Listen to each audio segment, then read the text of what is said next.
دا یو کلی و چې په دې کلي کې څومره خلک هم وو، نو د هغو ټول یوه خپه کټ وه او ټول خلک په یوه خپه باندې ګوډیانو. راځئ چې دا ټوله کیسه په دې ویډیو کې وګورو. دا یو ښایسته کلی و چې د دې کلي نوم و جادوګر کلی، خو د دې کلي شاته یو ځنګل و چې په دغه ځنګل کې یوه جونګړه وه، خو په دغه جونګړه کې یو سړی او یوه ښځه اوسېدل چې د سړي نوم بختي رحمان و، خو د دغه سړي دوه زامن وو چې د یو نوم سلطاني رحمان او د بل نوم محمد رحمان و. خو د سلطاني رحمان او محمد رحمان خپله مور مړه وه او دیو به د دې خپلې میرې مور سره اوسېدل او بختي رحمان بابا به د بنګړو کاروبار کوو. په کلي کې به یې بنګړي خرڅول. بنګړي والی بنګړي ښایسته او ډېرې ډیزاین والا رنګارنګ بنګړي پیراوړي دي. بنګړي والی بنګړي. خو بختي رحمان به په کلي کې ډېر زیات کم بنګړي خرڅېدل. دوی یوه ورځ هغه خپلې ښځې ته وویل: ښځې د بره په دې کلي کې ډېر کم بنګړي خرڅېږي او زه دا وایم چې زه لاړ شم چېرته بل کلي ته او هلته زه به ډېر زیات بنګړي خرڅي او ښه روپۍ وګټم. ول پري که ما باندې نن شپه بهر راغله نو زه به بهر شپه کوم او سبا به زه خامخا راځم.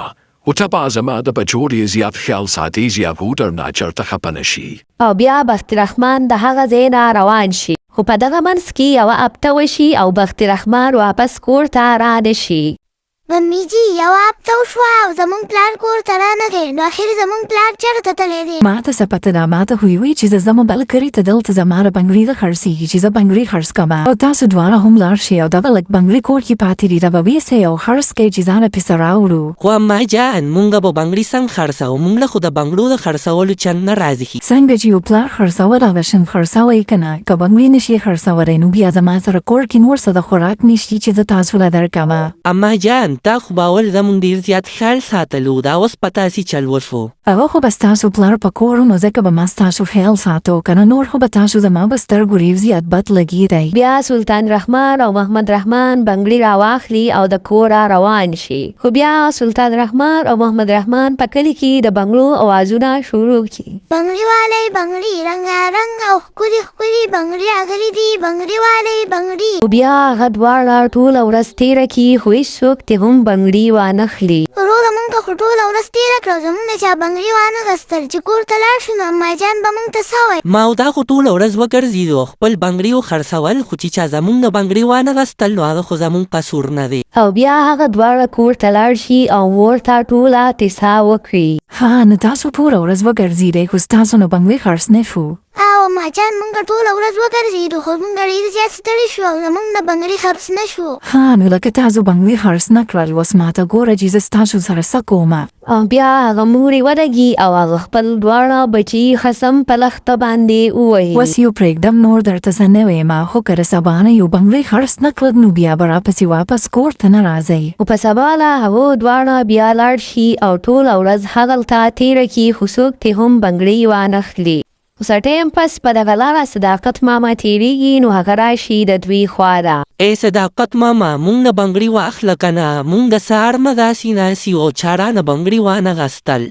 نه چې تا نه زه بنګړي واخلم نو زه به پیسه کوم، زما خو ښځه نشته، په خپلو لاسو مې چې به اچوم. او که نه ته یې به خپله اچوه که نه، کیدی شي په دې سره درله څوک ښځه درکړي. دې بېوخو پته ګولی څوک د بنګړي نه اخلي او چې په ما باندې راتپي. خو په دې خبره سره بیا صداقت ماما د هغلته نه لاړ شي. وروره زه خو نن کور ته نه ځم، اما جان وایي که سبا بنګړي خرڅ نه کړه نو کور ته به راپسې نه راځئ او موږ خو بنګړي نه دي خرڅ کړي. چې کور ته نه ځي نو څه به کوې؟ دا خو سپه راړ او سپه به مونږ کم ځای کوو. په دې ځای به شپه وکړو خو کور ته نه ځو که نه ممجي به مونږ مړه کړي. خو دغه شان دا دواړه ناست وي او په دې کې تیاره شي او شپه راشي. وروره زه خو یارېږم چې څه به کېږي.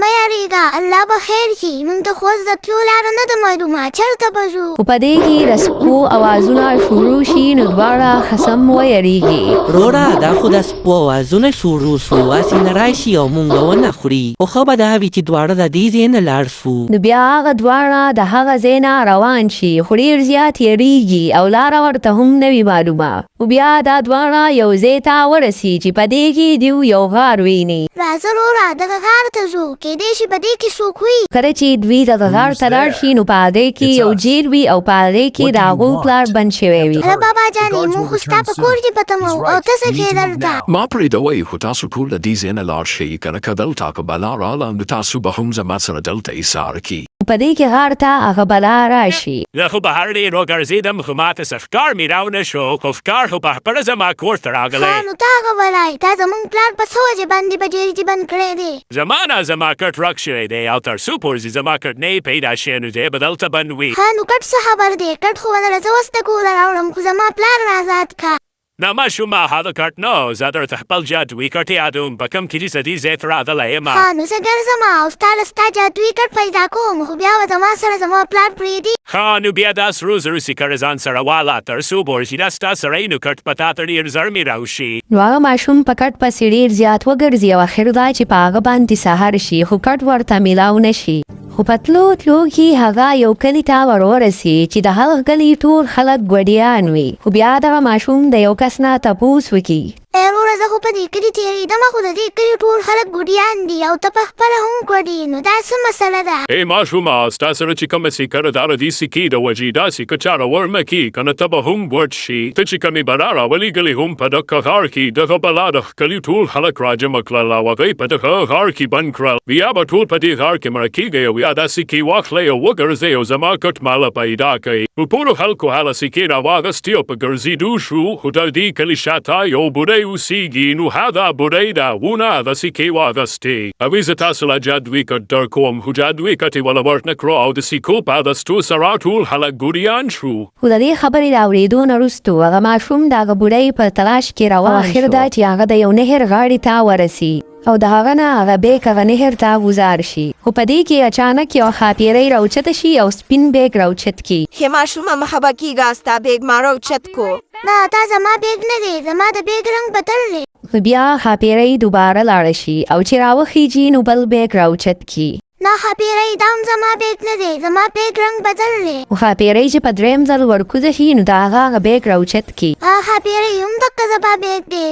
نو ښاپیرۍ ماشوم له د هغه بیک ورکو او ورته یې وویل اته ما درې بیګونه راوړل خو تا په پردي بیګ باندې را به ونه کړل. ماشومه ته ډېر زیات ایمانداره یې او ته خپل بیګ کوراو که په دې کې ستا لپاره ګټ انعام دی.